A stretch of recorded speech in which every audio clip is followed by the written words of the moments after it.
செல்வங்களுக்கு வணக்கம். தெய்வம் தந்த வீடு வீதி இருக்கு அப்படின்னு இவன் ஒரு நம்பிக்கையில் சொல்லி கொண்டு இருக்கிறான். நானும் அதை தான் நினைத்தேன். வீதி இருக்குது. கடவுள் பற்ற உலகத்தில் நமக்குன்னு ஒரு தனி வீடெல்லாம் கட்டி கூட வீதி இருக்குது. நம்ம அந்த வீதியில் சுதந்திரமாக வாழலாம் அப்படி என்று நினைத்தேன். ஆனால் அது தவறு. எலி வலையானால் எலியாக இருந்தாலும் அதற்கு ஒரு தனி வலை வேண்டும். காக்கை குருவிகளாக இருந்தாலும் அதற்கென்ற ஒரு கூடு வேண்டும்.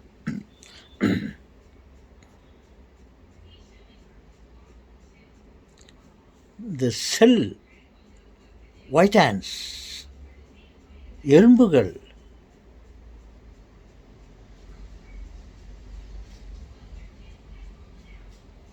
இவைகளுக்கும் அவர்களுக்கென்று ஒரு தனி வீட்டை எறும்புகள் புற்றை ஏற்படுத்தி கொண்டிருக்கிறது. மனிதன் அவனுக்கென்ற ஒரு வீட்டை கட்டி கொண்டிருக்கிறான். எல்லோருக்கும் வீடு என்று ஒன்று வேண்டும். அவன் பாடிக்கொண்டு போகிறான் தெருவிலே. அவனுக்கு வீடு இல்லை. போடா, வீடு இருக்குது, பூமி இருக்குது, வானம் இருக்குது.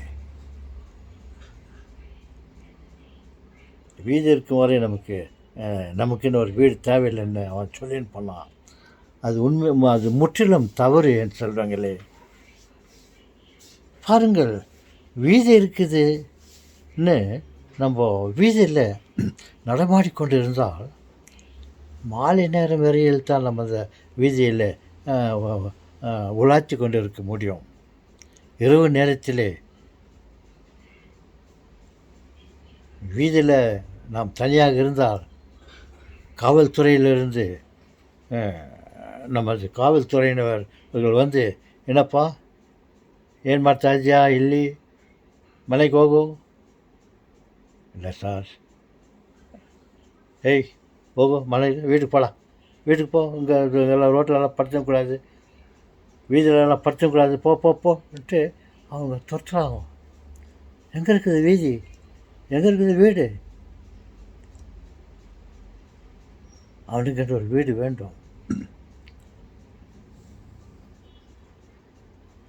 பாருங்கள், எங்கேயாவது ஏதாவது ஒரு காலி இடம் இருந்தால் அங்கே போய் தங்கலாம்னு பார்த்தா எல்லோரும் பங்கு போட்டுக்கொண்டு சைட் பண்ணிக்கின்னு வீடு கட்டிக்கின்னு இந்த வீட்டுக்கும் அடுத்த வீட்டுக்கும் தந்து கேப் இல்லை, ஃப்ரீயாக இடம் இல்லை. இவன் வீட்டு காம்பவுண்டு தாண்டோன்னா மற்றவர்கள் வீடு, அவன் வீட்டை தரணுன்னா மற்றவர்கள் வீடு. இந்த ஊரை விட்டு வெளியே போனால் மற்றொரு ஊர். மதியத்தில் இடம் இல்லை. அங்கே போனாக்கா நீ எங்கே வர, இது என்னுடைய பார்டர், இங்கே வராத போன்னு சொல்கிறான். அவன் வந்து என்னுடைய பார்டர், இது என் இடம், இது நீ யார், எனக்கு புதுசாக வந்துக்கிற, போடா வெளியே, ஏய் நாய் விட்டான்னு போடா, தொத்தவன அப்படின்னு தொத்துறாங்க. எங்கே தங்குற, நமக்குன்னு இடம் இல்லை. உலகத்தில் இருக்கிற எல்லா இடத்தையும் எல்லோரும் பங்கு போட்டுக்கொண்டு அவங்கவுங்க அது தனக்குன்ட்டு சொந்தம் கொண்டாடி கொண்டு இருக்கிறார்கள். அப்படி இருக்கும்போது தெய்வம் தந்த வீடு வீதி இருக்கு கனவு கண்டுன்னு பேசினுக்கிறான். எங்கேயாவது இவன் போய் தங்கட்டும், தங்கத்துக்கு எங்கே இடங்குது? நமக்கென்று ஒரு இடம் வேண்டும்.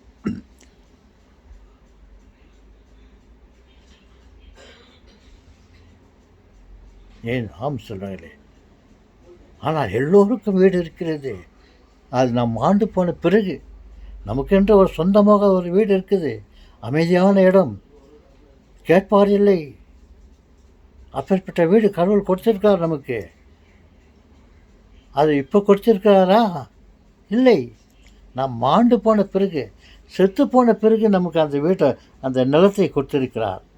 "ஆறடி சொந்தமே, ஆறடி நிலமே, சொந்தமாடா." வீதி இல்லை, 6 அடி நிலம் இருக்கிறது. அதை அனுபவிக்க நமக்கு வாய்ப்பு இல்லை. உயிரோடு இருக்கும்போது அதை நாம் அனுபவிப்பதற்கு இல்லை. செத்துப்போன பிறகு யாருக்கு வேணால் வீடு? செத்துப்போன பிறகு எல்லோருக்கும் 6 அடி நிலத்தை கடவுள் கொடுத்துக்கிறாரு. அதே 6 அடி நிலத்தை நம்ம உயிராக இருக்கும்போது அவர் ஏன் நமக்கு கொடுக்கல?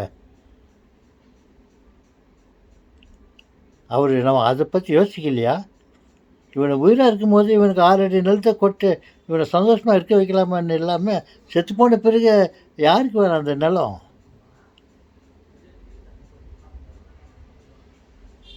அப்படின்னு எனக்கு தோணுச்சு. என் செல்வங்களே, இருப்போருக்கு வீடு இருக்கிறது, இல்லாதவர்களுக்கு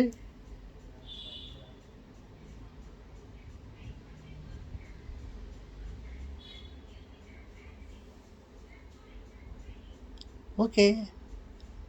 தெய்வம் தந்த வீடு வீதி இருக்கு. வீதியில் போய்ட்டு சுற்றி 4 நாள் அங்கேயே சுற்றி இருந்தான்னாக்கா எல்லோரும் கவனிக்கிறாங்க. யார் இவன் இங்கேயே சுற்றி இருக்கலாம், இவன் திருடன், பிடிச்சி போலீஸ் கொடு, இவன் மேலே ஏதாவது ஒரு கேஸ் போட்டு இவனை உள்ளே தள்ளுவேனே, இவன் எங்கேயும் இங்கே தான் சுற்றினுக்கான், எங்கேயும் இவங்க திருடன் அப்படின்னு நம்மளை தூக்கி போய் போலீஸ் ஸ்டேஷனில் போட்டு இருப்பாங்க, தண்டனை கொடுப்பாங்க. நீ என்ன சொன்னாலும் ஒத்துக்க மாட்டாங்க அவங்க. போ போ போ போ வீட்டுக்கு போ அப்படியெல்லாம் இருக்குது. அதனால் கடவுள் நமக்கு என்ற ஒரு வீட்டை, தங்குவதற்கு ஒரு வீட்டை எல்லோருக்கும் கொடுக்கட்டுமே என்று நாம் இறைவனிடம் மன்றாடுவோம். நாம் உயிரோடு வாழும்போது எல்லோருக்கும் நமக்குன்னு ஒரு வீடு வேணும்.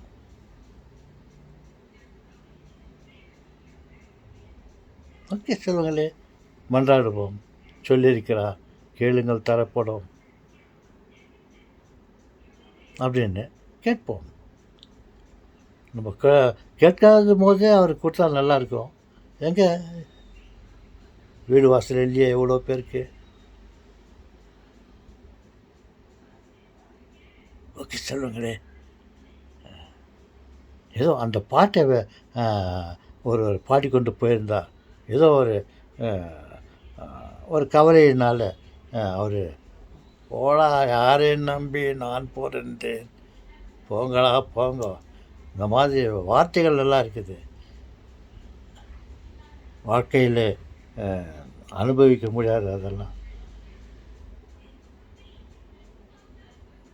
ஆனால் ஒரே ஒரு நம்பிக்கை, படித்தவன் நம்மை காப்பான். அதே சமயத்தில் கேளுங்கள் உங்களுக்கு தரப்படும் அப்படின்ட்டு அந்த நம்பிக்கையில் நம்ம கேட்கலாம்.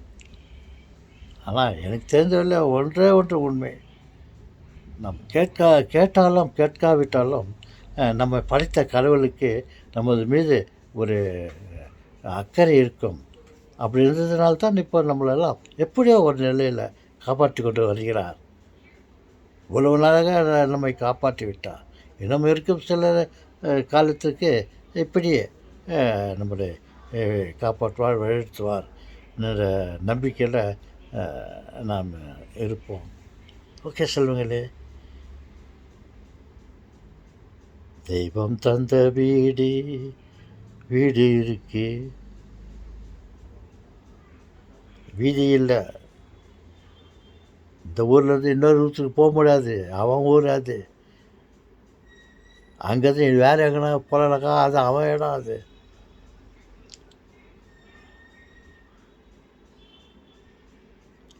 ஓகே சொல்லுங்களே.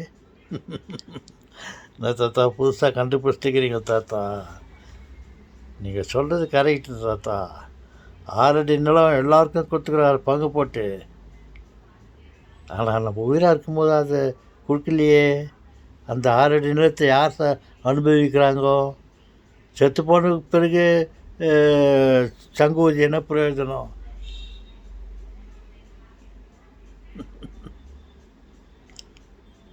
ஒருவன் வாழும்பொழுது அவனை பாராட்ட வேண்டும், அவனை புகழ வேண்டும், அவன் செய்த நல்ல தொண்டுகளை காட்டி அவனுக்கு மாலை சூட வேண்டும். உயிராக இருக்கும்போது அவனுக்கு மாலை சூடாமல் செத்து போன பிறகு அவனுக்கு மாலை சுட்டு அவனுக்கு சிலை வச்சுக்கின்னு இருக்கிறோமே, நம்மெல்லாம் செய்து சரியா?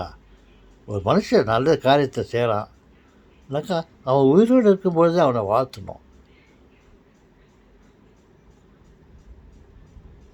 செத்து போன பிறகு 6 அடி நிலமோ, செத்து போன பிறகு இவனை மாதிரி உத்தமன் யாரும் இல்லை, இவனுக்கு வேளா சிலை, எல்லோரும் இவனை பார்க்கட்டோன்னாக்கா அவன் உழைத்தானே, ஊருக்கு உழைத்தானே,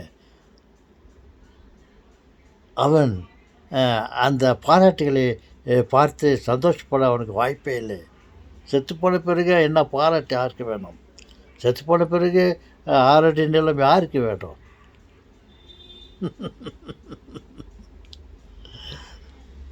ஓகே தாத்தா, ஓகே செல்வங்களே.